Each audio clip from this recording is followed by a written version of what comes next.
Toughness, grit, competitive spirit, hard work, accountability, humility. Values Jerry Sloan learned growing up in Southern Illinois. Born on March 28, 1942, Jerry was the youngest of 10 children. He learned how hard life could be at a young age. His father died when he was just 4 years old. His family lived in poverty. He worked on oil rigs, walking miles on dusty dirt roads to school and back. It was in McLeansboro where Jerry found basketball, a sport that saved him. He started at McLeansboro High School and then at Evansville, where he led the Purple Aces to back-to-back Division II national championships. He was drafted 4th overall in the 1965 NBA draft by the Baltimore Bullets. 1 year later, he was traded to the expansion Chicago Bulls. The original Bull was known for his toughness on defense. Wouldn't you just love one more time to see old number 4 on that stadium floor growl at referee Jack Madden? He led the Bulls to the playoffs in their first season. He averaged 15 points and 7 rebounds in 11 NBA seasons. He was a 2-time All-Star, 6-time All-Defense. His number 4 was the first jersey retired by the franchise. He won a lot of games as a player with the Bulls, but he couldn't duplicate that success as their head coach.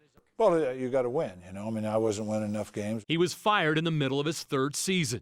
Front office, they've decided that they will go in a different direction, and it's not my position to judge them at this point. His failure in Chicago would lead to a new opportunity in Utah.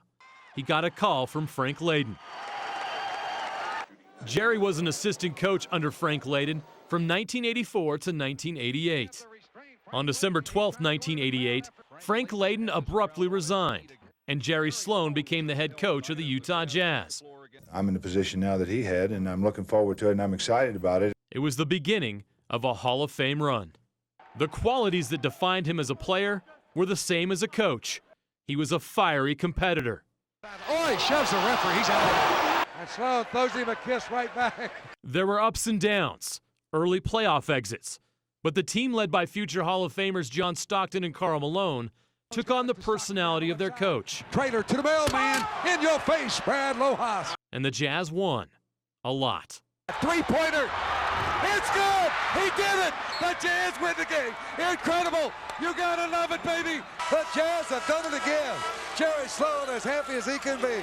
After years of playoff disappointment, John Stockton sent the Utah Jazz to the NBA Finals in 1997. Stockton, open three, hit! Jerry's reaction will never be forgotten.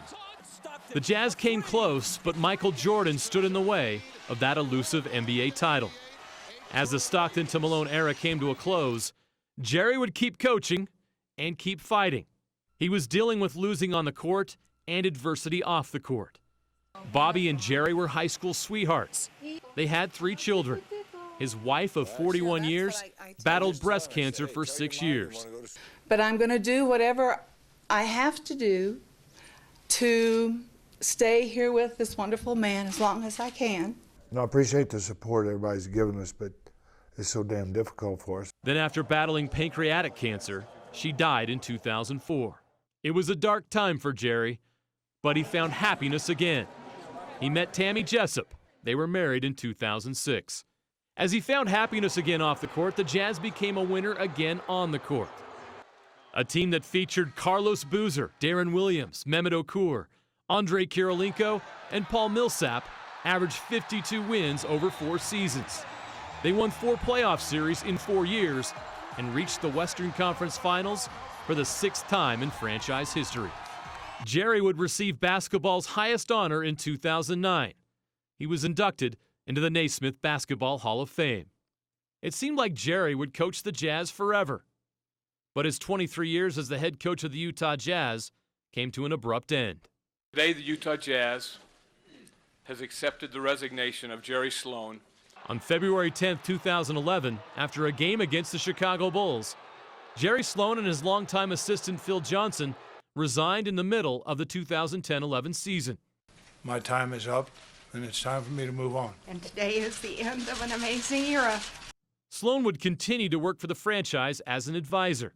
No, I knew I'd miss it. Welcome to Jerry Sloan's banner night. Just want to say you're the best. On January 31st, 2014, the Jazz honored Jerry Sloan by raising a banner which reads 1,223, the number of games he won as head coach of the Jazz. I thought that's how many technical fouls I had. Jerry Sloan was a fighter, but there was one fight he could not win. I was told I have Parkinson's disease with Lewy dementia. These diseases would eventually take his life, but they cannot take his legacy. Legends never die. The impact he had will live on.